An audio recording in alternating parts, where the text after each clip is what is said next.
the next question. So thank you for with us today. Question is takeaway learned and Thank you practicing that with you everyone shared. else here. To answer your question, I think every social enterprise is doing such wonderful work. And for me personally, it was how to share that story with multiple audiences. Because everyone's doing great work, but if you can't share that, if you can't connect with your audiences, then they're not going to really pick up on what you're doing, and then you don't have that support to kind of go forward and do your work. So in that sense, our mentorship with Errol from SED for SEAP has been really phenomenal. She's played a huge part, and I know Eugene mentioned the rich skill sets that folks can bring to helping and mentoring social enterprises. So that's been great. You know, she walked us through the business model canvas, digging into personas, and these were things that we discussed in the capacity building sessions, but really getting to do them with her really brought it to another level. So yeah, it'd be that if you can share your impact and inspire people, then your work is not, it's not going. Okay, thank you for your sharing, Tofi. Yeah, actually, I just want to remind again all participants, if you have any questions to our panelists, feel free to drop your questions in the chat box and session. So I'm still waiting for your question. While we are waiting for your question, so let me ask another questions to to Tofi. So Tofi, you have experience capacity building and then mentoring from SAP during the ASEAN SEDP program, and is there something that you would like to share with other social enterprises that are experiencing challenges in terms of GDP? I suppose this is not. So my first point that I want to make is if you feel like you are not growing, look back to day one and look at how far you've come. So appreciate that growth first, because I think as social entrepreneurs, you always hit those rocks where you feel like, I'm not growing, I'm not going fast enough. Look at them over there. They're doing that. And you compare yourselves to them, but realize that the person over there probably was in your shoes before. And the fact that they are successful now is a win, because it's a win for everyone when one of us succeeds. So maybe not direct, experience from the program, but I think that is the piece that I want to share. Okay, so thank you. So I think you highlighted the importance of measuring the level of growth, internally to see whether there is a growth or not. That's very important. Yeah. So okay, let me see the chat box. Yeah, whether we have questions from from the participants or not yet. So okay, so maybe another question for Winchell. So Winchell, in the ASEAN SEDP program, we know that each social enterprise is required to to specifically address the issue related to one or some relevant SDGs. Now, can you can you share with us what specific SDGs that your social enterprises is trying to address, and is there any specific reason why you are choosing that SDGs compared to other SDGs? Okay, so for our social enterprise Bianco, the main SDG that we're trying to address is SDG 1, which is no poverty. And we chose agriculture industry. It's something really close to many hearts here in the Philippines, knowing that we are an agricultural country, and yet on the losing end are the ones who toiled so hard for us to have food on our table. And that really prompted us to look at it differently. How can we improve this kind of system? Like doing small things for the farmers. So that's what really led us to really start a social enterprise. And I think it's very important now, to start these kinds of social businesses, because even though COVID really hit all of us, it also showed how we can thrive, what are the things that we can improve on, and really building that growth mindset to continue on, to keep on improving. And I think for on our end also, what's ironic is we started during the pandemic. It's really on the height of the pandemic. So we saw both ends of the struggles and also the victories that we saw, um, in growing the social enterprise. I think that's, this season, this pandemic. Let's not waste this kind of crisis. We can really learn something from it and build something from that crisis. So yeah. Yeah, okay. Thank you for sharing, Winchell. Yeah, I think you highlighted the fact that, you know, the crisis must not let us down. Yeah, but we should take, you know, the opportunity for the crisis. And I think you also emphasize, you know, poverty as your social enterprise focus SDG, because it's very relevant to your surrounding, yeah, your society. So yeah, thank you for sharing. I think the next question is for Sergey and Eugene. Maybe I will start with Sergey first. This is the same question for both of you. Now, talking about UN SDGs, I think you both mentioned about UN SDGs, right? Now, my question is, how youth in the ASEAN region, yeah, particularly the youth, running the social enterprises, play a key role in terms of achieving the UN Sustainable Development Goals. Jay first.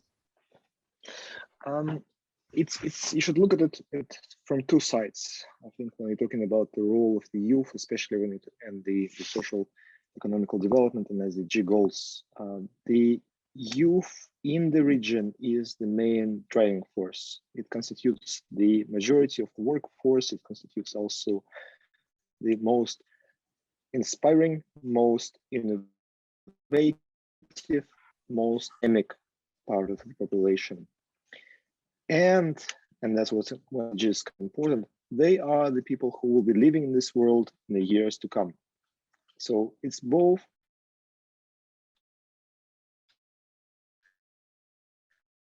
sides. They are doing that as a result of this work. So for me, again, the role of the youth is tremendous. In our projects in GIZ, we are focusing often solely and always as a part of our own population, because we leverage to changing the current situation. Back to you, Elon. Okay, thank you for sharing. Yeah, thank you for your response, Sergey. Maybe yeah, a quick response from you, Eugene, because we have one question from the participant. So, well, if you think about it, 60% of the population in ASEAN are youth, and they bring with them creativity, energy, and passion. This generation thinks a lot more about sustainability than the generations before them. They may not have all the answers, but they know where to seek them. And I think that they are the solution to many of the problems that we have today. Yeah. Okay. Thank you, Eugene. So we have a question from Naima Latu Konsina. So maybe I would like Winchell and Tofi to address this question. The question is, what type of performance is needed to sustain a business? Yeah, is there something else? Maybe Tofi first. Yeah, thank you for the question, Naima. I would say from my end, really having that drive, that passion, that motivation, that unrelentless curiosity to just keep chipping at whatever you are chipping away at. I think that a lot of times we feel the pressure to have the work experience, the business experience, the knowledge, you can't sing, and we reach for mentorship. So if you can sustain that fire and keep it going and connect to your why and your vision, I think, yeah, that's the most important part. Your internal, your drive and your passion. Okay, thank you, Tofi. Winchell, your thought? I think two things that will really help you in sustaining the business. One is really going back to your why you started a social enterprise, because the journey towards social entrepreneurship is really difficult. And if your why is not clear to you, then you will trip off. You will feel discouraged. You might quit in the middle of it. Second is, I always say this to my friends also. It takes a village to build a business. It's not just you who builds it. There are so many people around to help you. If you're going to ask, you look for mentors that can really help you. You look for partners that can complement your weaknesses. You build a strong team who's better than you. And I think that's how you sustain a good business. That even though in the long run you might not be in it anymore, it still continues to create that impact. It still continues to operate. So I think that's something that I would like to impart as well. Okay, thank you, Winchell, for your insight. So unfortunately, our time is running out. Yeah, we only have 30 minutes. So all of you, Sergey, Eugene, Winchell, Tofi, for joining us today. Every one of you, for all participants, yeah, again, many thanks for joining us until the end of the session. So I hope you get the valuable and useful takeaways from the session. So I hope to see you again, yeah, at the other ASEAN Foundation webinar sessions. So thank you very much. Stay safe, take care, and bye-bye. Thank you. Thank you, everyone. Thank you. Bye-bye. All right. Thank you to our Thank four you to amazing our four amazing speakers. Thank you, Mr. And thank you, Mr. Ivan, for leading the conversation. And thank you to all of our panelists for sharing our wisdom and thoughts. Ladies and gentlemen, we will now move on to our next agenda, the masterclass sessions. We will have two classes with different topics held simultaneously in two different breakout rooms for 45 minutes from 9:50 to 10:30 Jakarta time. And you are free to pick between one of these topics. We have a master class on the topic of finance for social enterprise and the role of youth-led social enterprise in solving climate crisis. Our operator will move you into the master class you have chosen during the registration process. In our master class on finance for social enterprise, we are pleased to have Mr. Raul Oberman, co-founder and CEO of Artemis Impact, and he is also the board member and mentor for Endeavor Indonesia, the world's leading community of high-impact entrepreneurs supporting entrepreneurs in scale-up stage as our speaker. In our masterclass on the role of youth-led social enterprise in solving climate crisis, we are delighted to have Mr. Rafid Sidki, climate change youth specialist at ASEAN Development Bank. Soon, we will open the breakout room, and please choose to be assigned to masterclass you have registered for. We will have our speakers and moderators joining to lead the masterclass. All right, I can see that most of you have been directed to the breakout rooms. Now, I hope you have a fruitful sessions, and I actually look forward to meeting you all of here again in 45 minutes.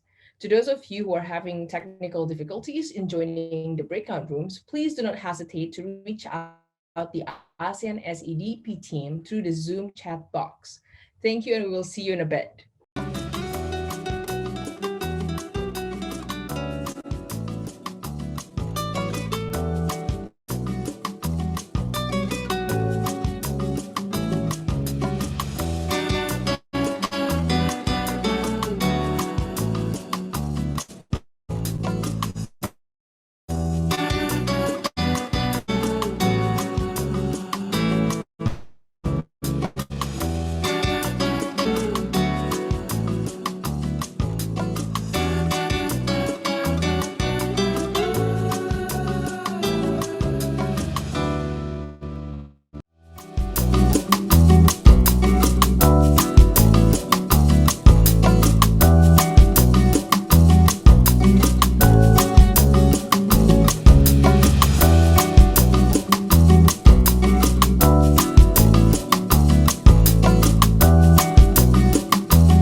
All right. Welcome back, everyone. I hope you had a great masterclass session.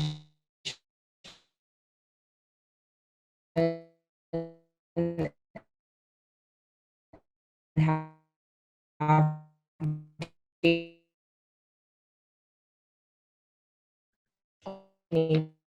over to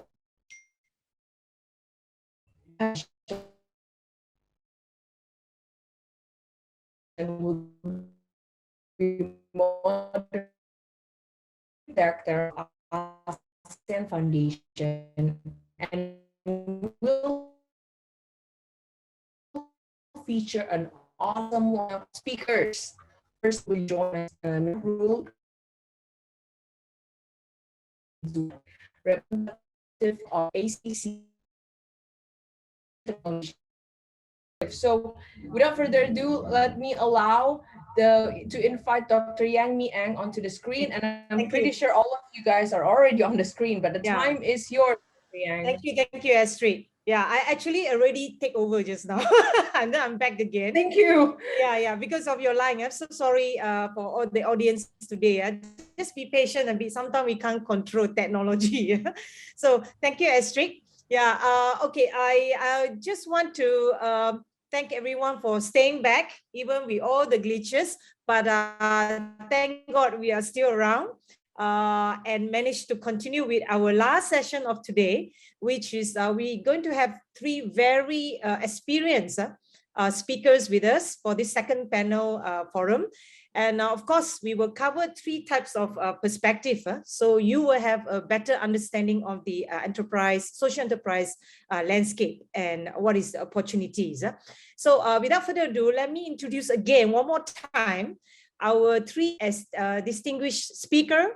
Sharul Izzuan Muhammad, representative of ASME. Sharul, I think I call it ASME than ACCM SME. Yeah, it's very ASME. So Mr. Sharul is actually a Deputy Undersecretary Policy and International Relations Division, Ministry of Entrepreneur Development Cooperatives, Malaysia. So welcome on board.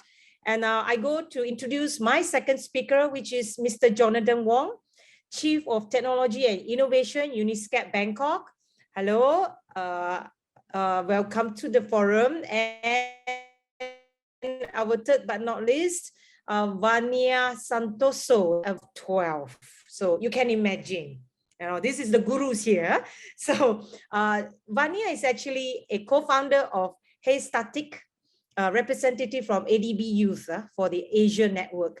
So I will zoom into the first questions. I will give it to our first speaker of today, which is Encik Sharul Izzuan Muhammad. Yeah. So Encik Sharul, the ASEAN Strategic Plan for SME Development 2016 to 2025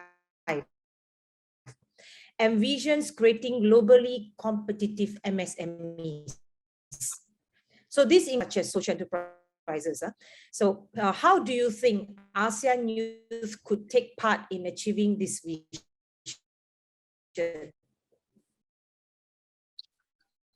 Okay, thank you, Ms. Moderator, and also to the organizer for managing this event. As my answer for your question, the involvement of youth in creating socially innovative solution and product is important for tomorrow world. Involvement and contribution are needed to address the current social and also environment issue to improve future community well-being. In achieving this, ASME has promoted entrepreneurship and human capital development programs, especially among women and youth, under the strategic goal E of SMAP 2025. This is in line with respective ASEAN members' state policies and strategies.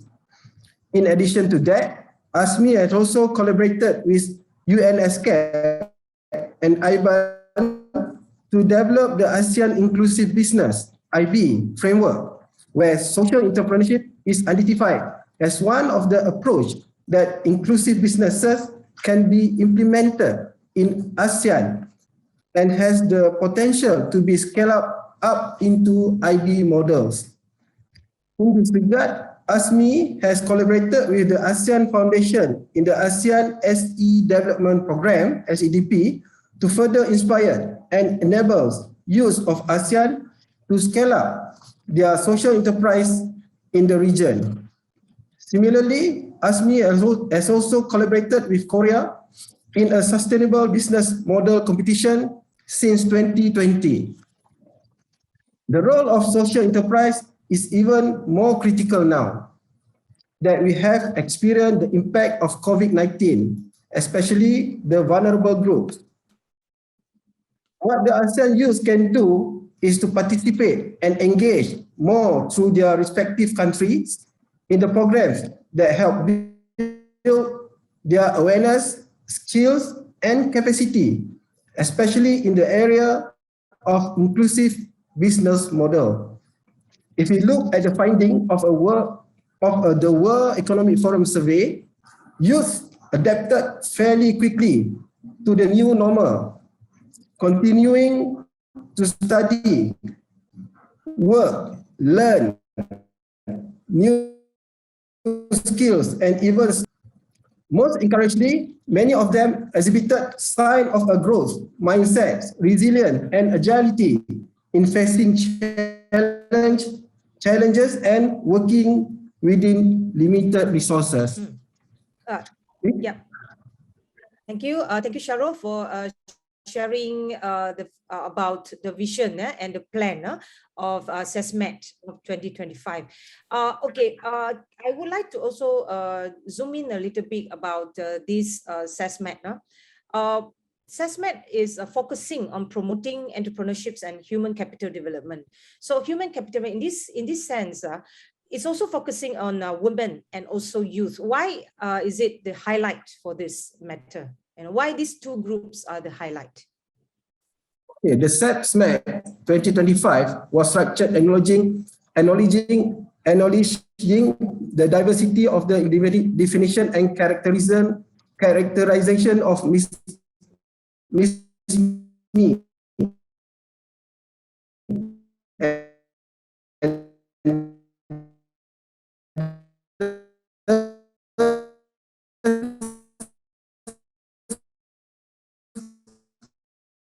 to be implemented along two pathways, growth in ASEAN. According to UN, women's economic empowerment shows boost in productivity, increases economic diversification and income equality. Women overall participation in labor force is high in Southeast Asia, particularly in the region's low-income countries. Besides that, the female labor force participation rate in Cambodia, Laos, Vietnam, and Myanmar average around 80% and 50 to 70% in Thailand, Singapore, Malaysia, the Philippines, Indonesia, and Brunei Darussalam.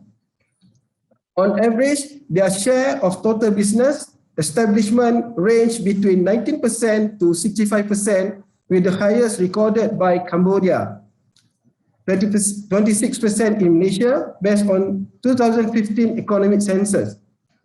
Further, in Cambodia, working women are more likely to be self-employed than working men. Size-wise, they are mostly concentrated in the micro and informal sector. Women-owned businesses are increasing at a fast rate in Indonesia, Malaysia, Thailand, and also Vietnam.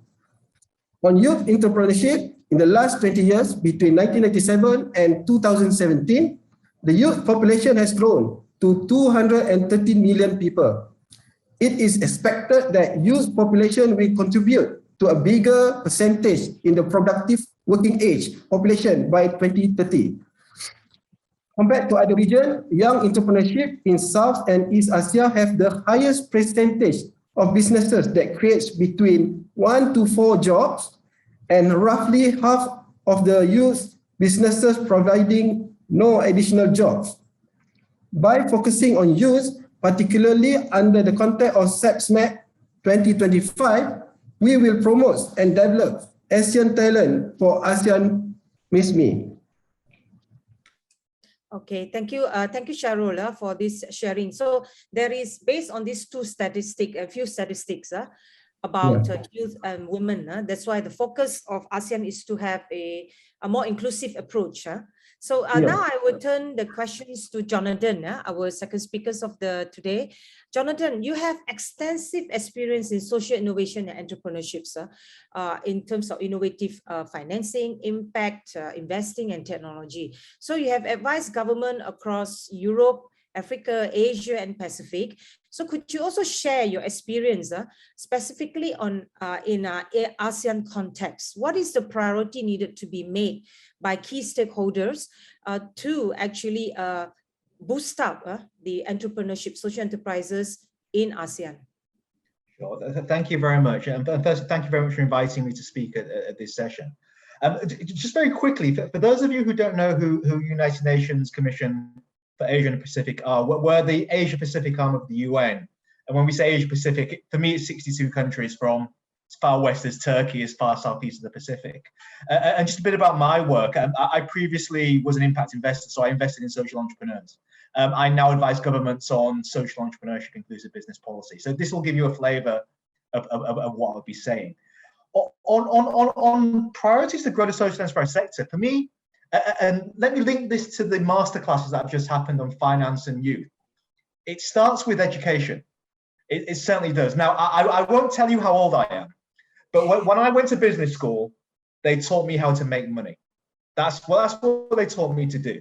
But I think certainly it's evident that we need businesses now that look beyond profit, that look beyond the bottom line, to think about solving some of the biggest social and environmental challenges of our time. So I think certainly education plays a key part, and we need the next generation of business leaders, and we're seeing this now with Veneer here, who are thinking about social and environmental challenges, as well as, of course, wanting to make money as well and have a commercially sustainable business. So that would be number one. Number two, I would say financing. Look, all enterprises need money to succeed, and certainly we need to put in place the incentives to incentivize investors to invest in social entrepreneurs, as opposed to just mainstream enterprises. You know what I mean? We need those incentives. And third, let me talk about government policy, which can support both of these things. So I think government policy is really powerful, and Cyril touched upon this earlier. I think governments can put in place the frameworks and regulations to recognize social enterprises. We're seeing this in Vietnam and Thailand. We have social enterprise acts, which put in place specific benefits to social enterprises, be it cheaper rent or cheaper or less tax, if they can be accredited as a social enterprise. So I think that's important. I mentioned financing. Here I am in Thailand, in Bangkok, where I worked with the government on a royal decree, which gave investors incentives, 100% tax deduction, if they invested in social enterprises as opposed to a mainstream enterprise. Again, this is what I mean about incentives. And now, if I was an investor now, social enterprise, this one's giving me a 100% tax break, which one would I invest in? And I think that's really important. I think that my final point on this question would be this need, if we are to grow the social enterprise sector, not all social enterprises need financing, but they need customers and markets. And Sharul picked me on the inclusive business guidelines for ASEAN. And this was an ASEAN-wide 10-country initiative to promote inclusive business. Now, if we're going to support the growth of social enterprise, we need ASEAN member states and economic ministers to come up with something similar for social enterprise, and indeed impact investing, because only that way can we grow and support great social entrepreneurs to not just work nationally and locally, but actually expand beyond their borders as well, and really create the vibrant ecosystem and vibrant social enterprise markets that we need to make this world a better place, quite frankly. I'll stop there. Thank you. Yeah, thank you, Jonathan. Actually, this is a very good way of putting, I mean, you have been exposed to money when you were a student. You are lucky, you know. Nobody tell me about money, how important. So I was growing up in the dreamland without knowing money is important. So for me, it's like what you have mentioned is really important beyond profit. Yeah? So the world will be a better place with social enterprises. So in terms of social enterprises being put in the highlight and being given more recognitions, I think there is a lacking of it, here. So as a person who's very experienced in social enterprise world, what would you say the role of the social enterprises in helping to achieve the United Nations SDGs goal? Yeah, for sure. So let me start with, I think it's important when we think about social enterprise, there's two words there, there's social and there's enterprise. These are businesses too, and we can't avoid that. And we need to recognize and celebrate that as well. I always say, look, the private sector and business has been a source of innovation and economic dynamism in the ASEAN region. You know, it's pulled millions of people out of poverty. It's created jobs, it's put money in people's pockets, it's allowed families to pay for their kids to go to school, put food on the table. You can't deny that business has been a force for good and profit has been a force for good. But actually, on the flip side, that it's maybe not always been great for society and the environment. You'll have seen through the industrial revolutions, CO2 emissions going up in step with the industrial revolutions. Income inequalities between the rich and the poor are the greatest they've ever been. So to your question on how, if you like, enterprise can achieve the SDGs, I think I talk about the shifts we need. We need to move from entrepreneurship to social entrepreneurship. We need to move from business as usual to inclusive business. And we need to move from investing for profit to investing for impact. And I think these are the shifts we need.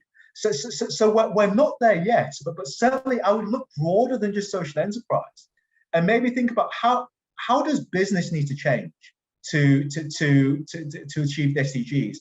And I think social enterprises can provide that model and that example of how this can be done, of how it makes good business sense to look at social and environmental challenges. I'm sure Vinny will talk about this. I know a little bit about her business, around how looking at these issues does make business sense. And instead of looking at things like, I don't know, 800 million people in the world not having access to clean water, or 700 million people in the world not having access to electricity, not thinking of that as a development challenge, but as a business opportunity. I think it's one of the ways we can look at how we can really incentivize businesses to think more social and achieve the SDGs. I'll hand back to you. Thank you. Yeah, actually, this is a very good point that the whole world, the policymakers should look into social enterprise, I think.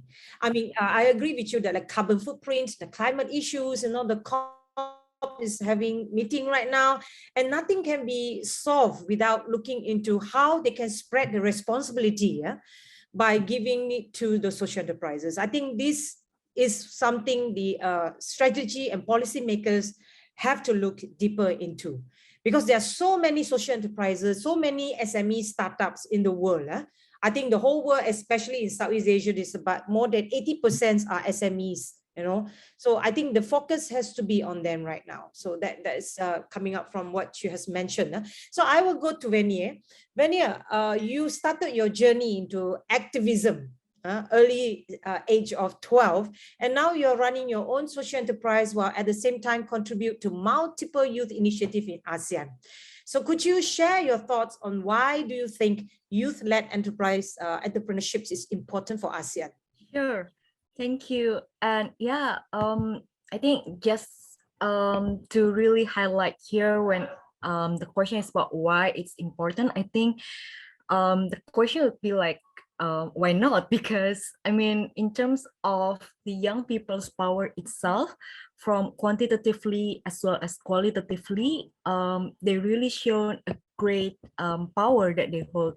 So let me share one in terms of the numbers first. We all know that young people is a big percentage. Like in ASEAN countries itself, it comprises of 1/3 of ASEAN population. So if they could work together and they could create a social impact through social entrepreneurship itself, so just imagine how massive the impact would be. That's why it's very, very important, because especially the second component that I'd like to also mention is about the quality. And by all means, this quality is really about seeing these young people as subject instead of as an object only in development sector, because young people are actually the ones who experience the today's work, like the 4.0 industrial revolution, how they are now born as a digital native. So it's kind of like the moment for young people as well to not just be the object of a change, but really pioneering, being the subject itself. As now we have this ASEAN Foundations program, by having all social entrepreneurship working together here. So I think it's really shown us how young people have this massive power and impacts as well. And they are very adaptive, they could think critically, and they could really be sharing their insights and also their concerns as well with solutions that I think that will be something that we really need the most in this situation. Thank you. Vanya, as from your experience, what do you think the stakeholders should do to how they can include youth in a decision-making process? Because I think youth has always been treated as, a second tier. Means that we older people do the policy, then after that we pass it to you, then you just implement it. So I think the voice. So can you suggest something, since we also have Sharo here?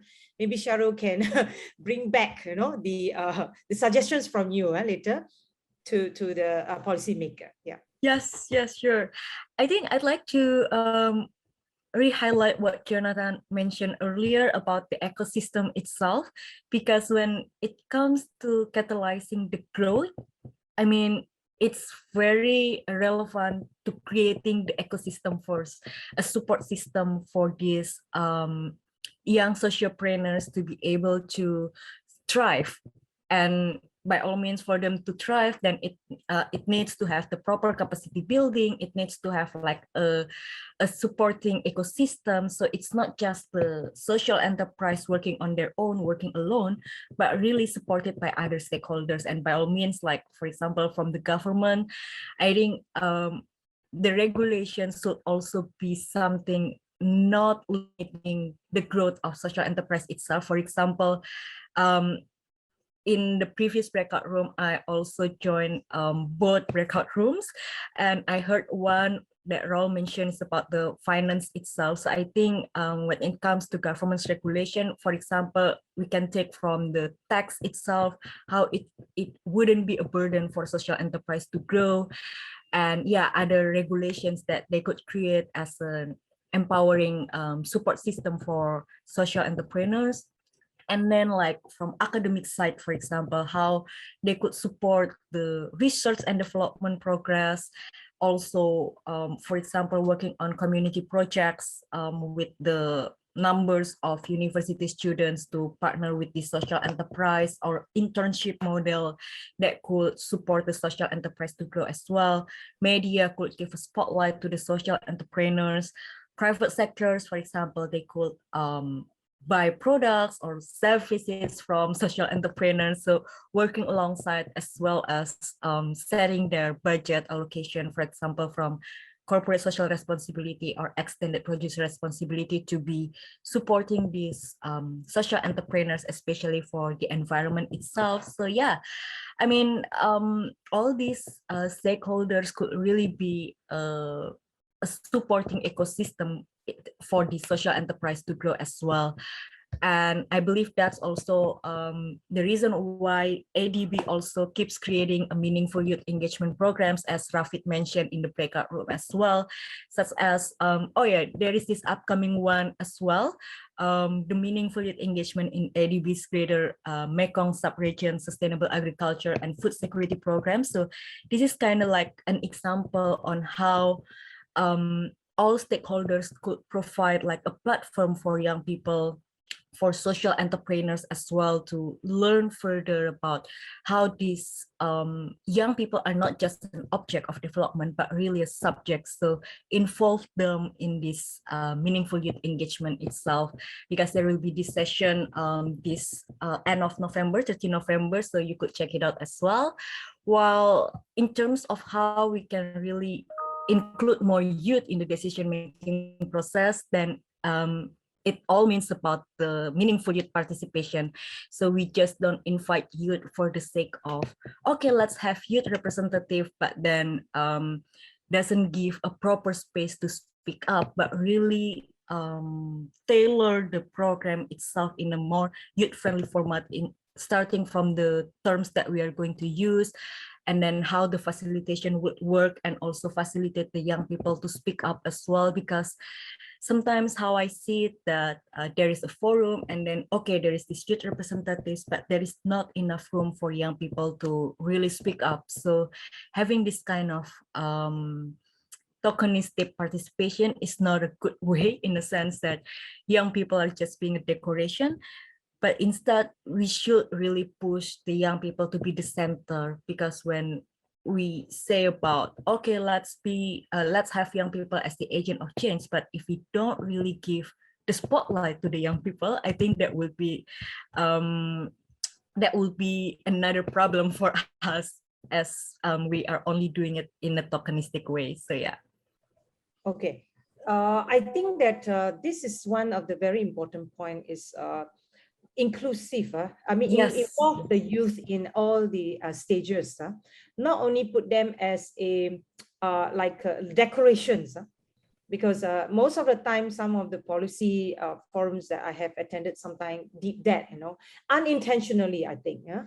So because they will invite some youth to speak, but sometimes whatever has been suggested might not even be taken seriously. Yeah. Yes. So, The yeah. next follow-up action is very important and crucial. Yes, and then also like what Vania mentioned, one thing good is get connected and get network, expand your network, go and join some of the programs that especially one of these ADB's program that Vania has mentioned.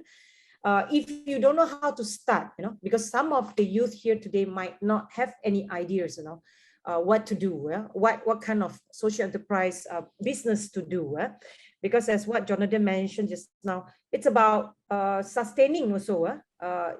Money is not really 100%, but money is also important. Without money, you can't even sustain. Yeah. So I think we have come to the Q&A session.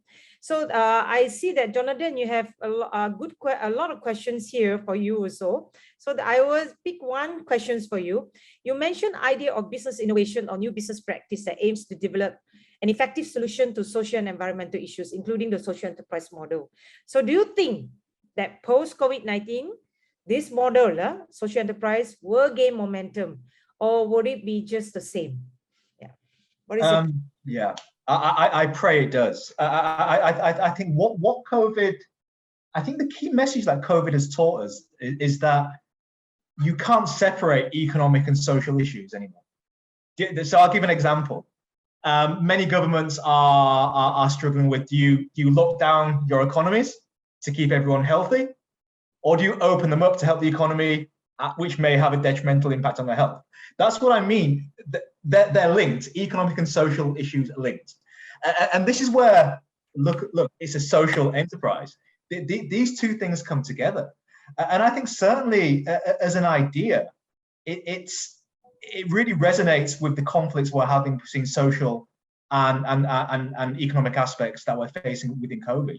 Because for me, they should be the same thing. They should be linked, and social enterprises prove that. I also think that social enterprises can thrive during the pandemic because they're addressing the issues that the market isn't facing.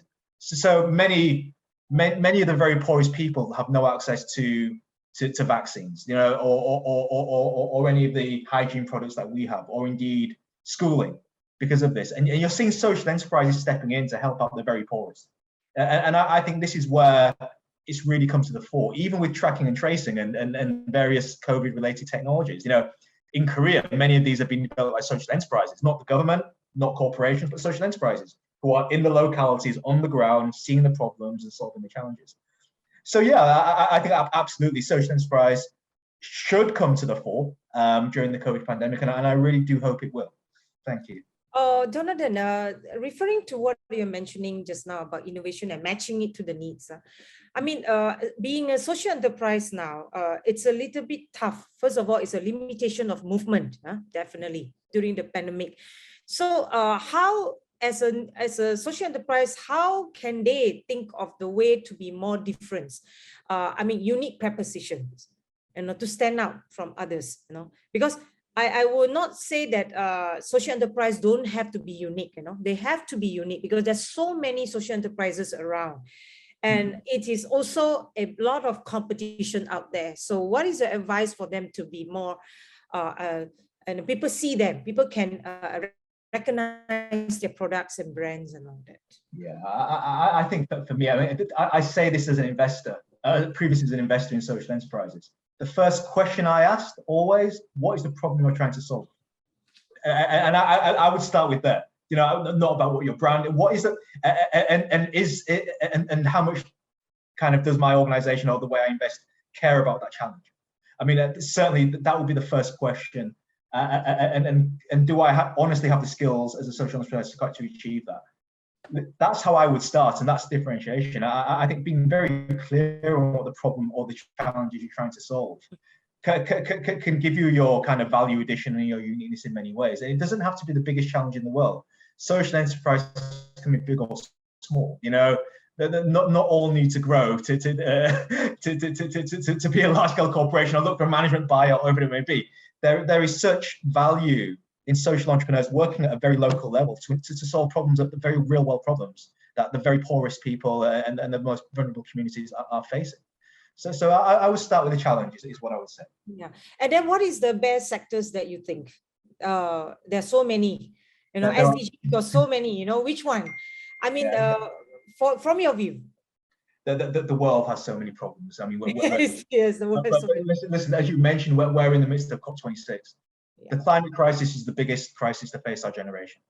And every one of us, from whether we work in government, whether we work in the UN like I do, whether we work in business, or as citizens, has a moral obligation for future generations to tackle that opportunity right now and not delay these till for the next 10 years, this, that, and the other. I think certainly the climate crisis is probably the biggest crisis we face, and one that every entrepreneur, whether you're directly or indirectly working on climate challenges, should factor into your business models, because it's a moral obligation for all of us to our future generations. Yeah, for the carbon footprints reduced. Absolutely. I think that is the good tips. But I do hope that whatever the COPs has agreed to invest, multi-million dollars will arrive here. Absolutely, yes, I quite agree. I don't know whether we're going to get any percentage of it, or it's just going to focus on elsewhere. So yeah, thanks for the good view. So I will go back to Azmi. Micro, small, and medium enterprises account for more than 90% of commercial activities in the ASEAN region. What steps have Azmi took in order to ensure these enterprises are able to thrive and reap the benefits in the digital environment? And what are your further steps and plans to help them? Okay. To ensure Ms. Mi reaps the benefit from digital economy, ASMI has been promoting technology to enhance market access and internalization, supported by the Action Agenda of Digitalization, or ASEAN, Ms. Mi, through capacity building initiative. The ASMI Action Agenda provides a collaboration framework between the public and private sector to enable Ms. Mi participation in the digital economy, focusing on 3 key areas, namely promoting the enhancement of skill and knowledge, facilitating access to experts, and facilitating access to digital tools and solutions among Ms. Mi. On top of this, the Asian member states has undertaken various measures to mitigate the economic impact of COVID-19 on businesses, particularly Ms. Mi, by accelerating the digital business transformation, among others, extending advice and training to enterprises on how to use e-commerce platform, how to promote and describe their product, or services better and how to adjust their business models.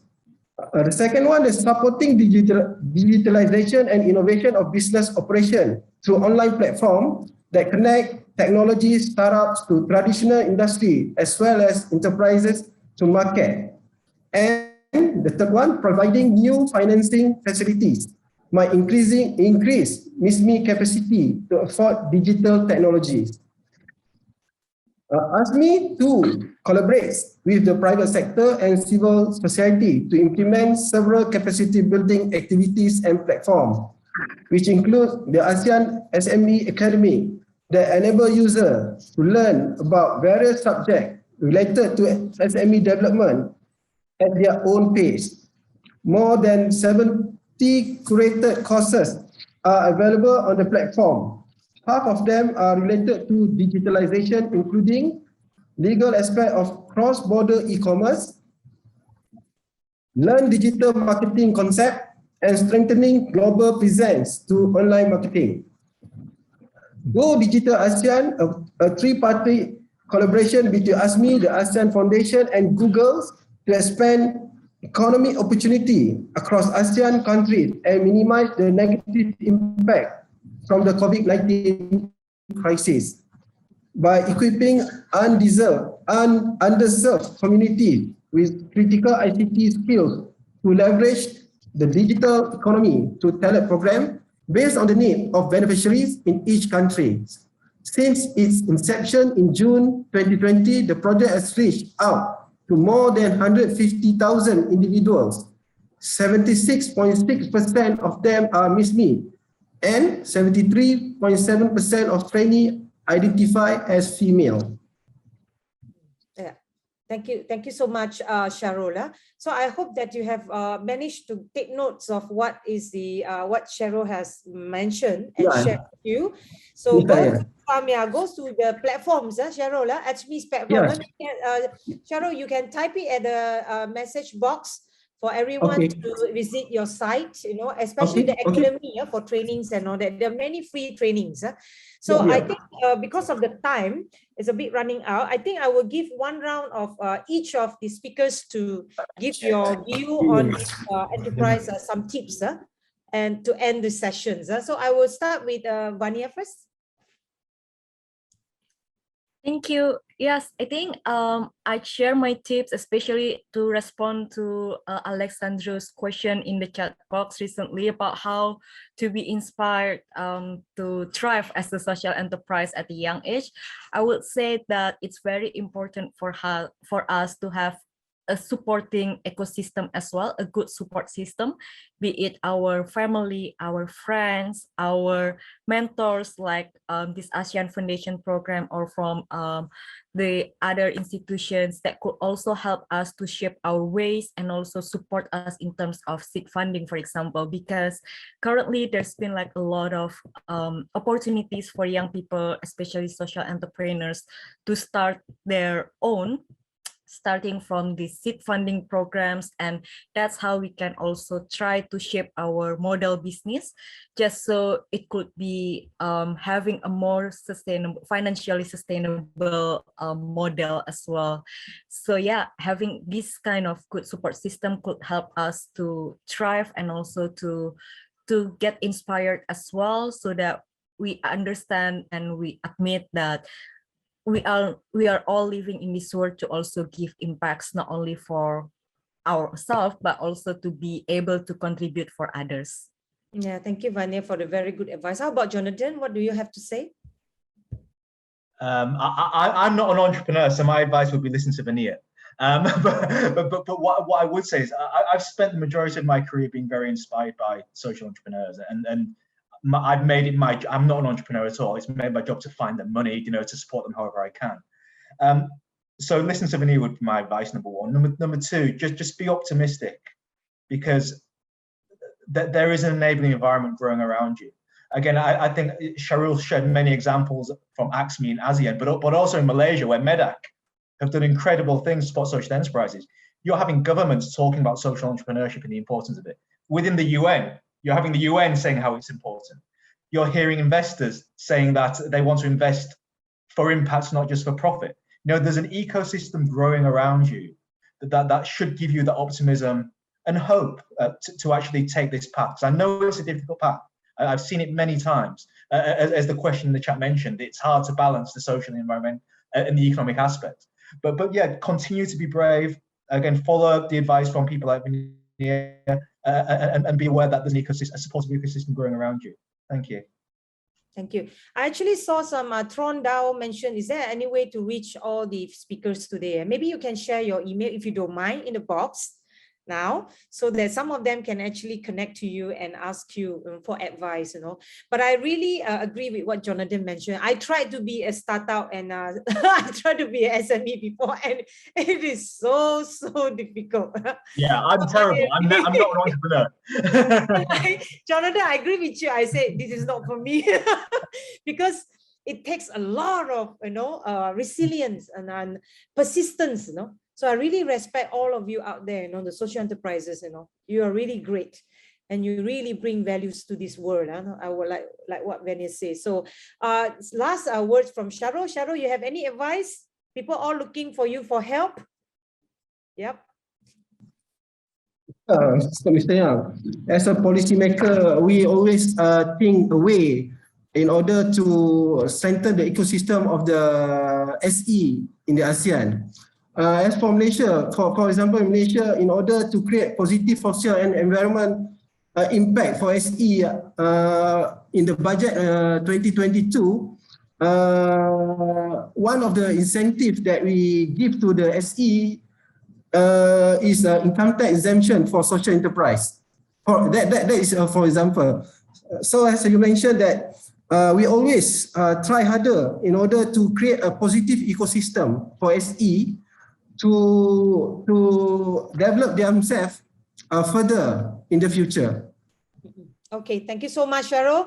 So thank you so much to our speaker, Cheryl, Jonathan, and Vania. It has been a great pleasure to be able to see you in this forum. So I hope to see you all again in our next program, our future program. So all the best to you and stay safe. I'll pass it back to our MC. Thank you. Yes, so thank you for leading the roundtable discussion, Dr. Yang, and give it up to all of our great speakers for their valuable insights. I hope all of us can take note, can bring something home for today.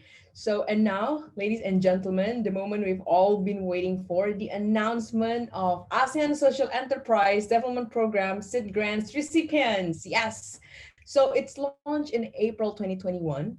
The ASEAN Social Enterprise Development Program offers an opportunity for social enterprises to scale up and achieve sustainability by providing them with greater access to capacity building, mentorship, networking, funding grants, and wider market across ASEAN. After months of daily capacity building and coaching sessions, we are proud and delighted to see how much our 20 participating social enterprises have grown, bonded, and most importantly, supported one another. We will finally announce the seed grants recipients of ASEAN SEDP 2021. 3 selected social enterprises will receive seed grants with a total of $21 US, with $7,000 US for each social enterprise. Other participating social enterprises in ASEAN SEDP will also receive $500 US in micro grants. Now, without further ado, let's take a look at the announcement video to find out which social enterprises will be our seed grant recipients this year.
Now, congratulations for our seed grants recipients and all of our social enterprises for completing the journey of ASEAN SEDP. We might want to give a round of applause from home, everybody. Congrats. So, of course, all good things have come to an end. We are close to the end of our forum today. However, before we conclude, let's hear a few words from Dr. Yang Mi Eng, Executive Director of ASEAN Foundation. Dr. Yang, the time is yours. Thank you, Astrid. Yes, finally we are at the end. So let me do my closing.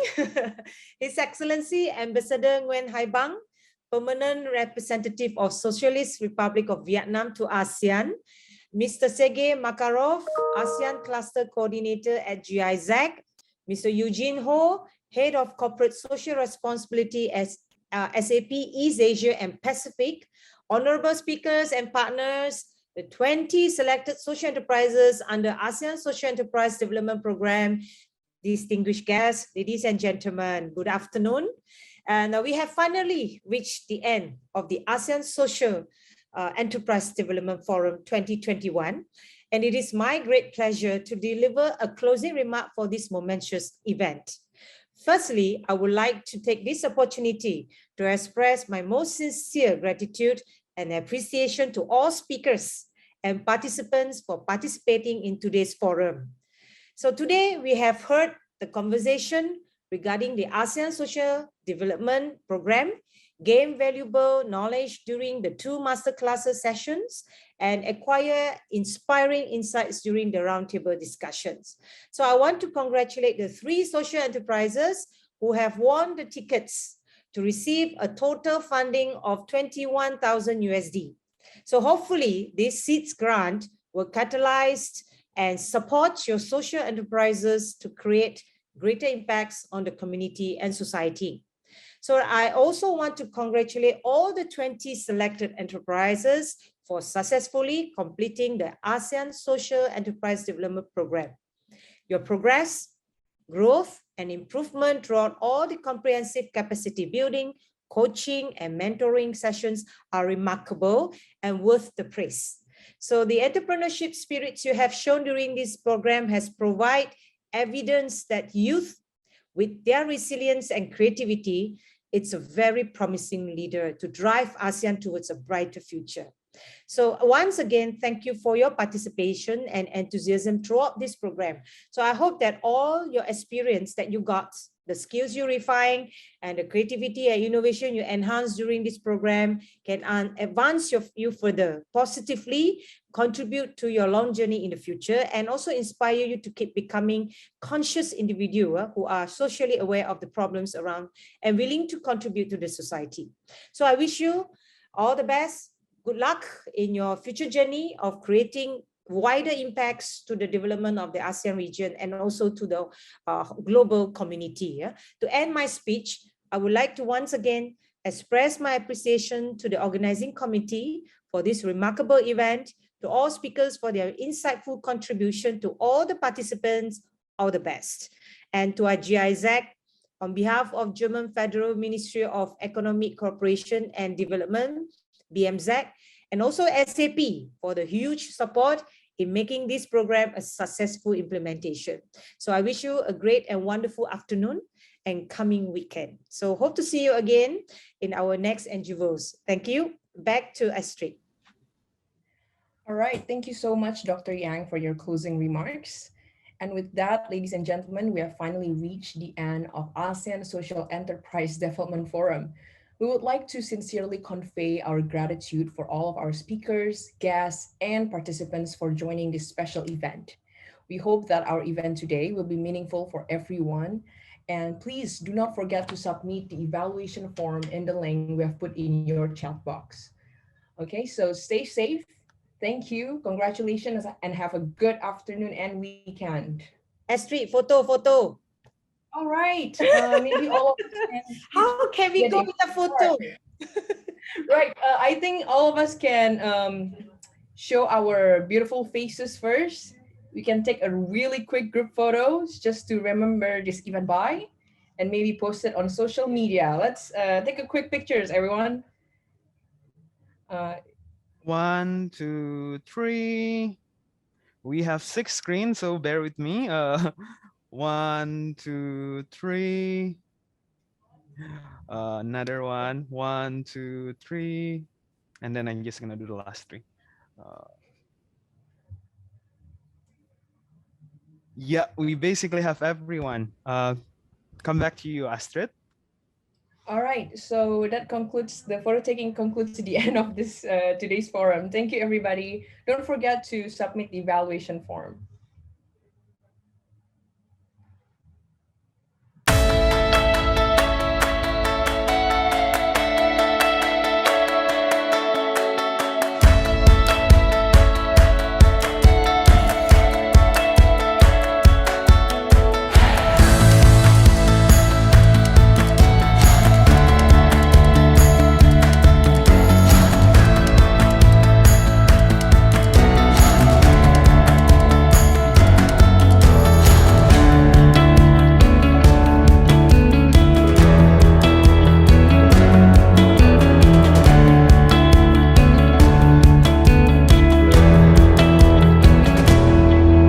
Grateful that I am part of this organization that empowers young people to make an impact across the ASEAN region. ASEAN Foundation improved my digital skills. The ASEAN Foundation provided me and my ASEAN peers the platform that we needed to learn, grow, and express our opinions. The online residency was very new for me and it could broaden my artistic view. Thank you very much, everyone. As a young leader, it has helped me realize how I can play my part to addressing some of the shared challenges we all face in ASEAN today.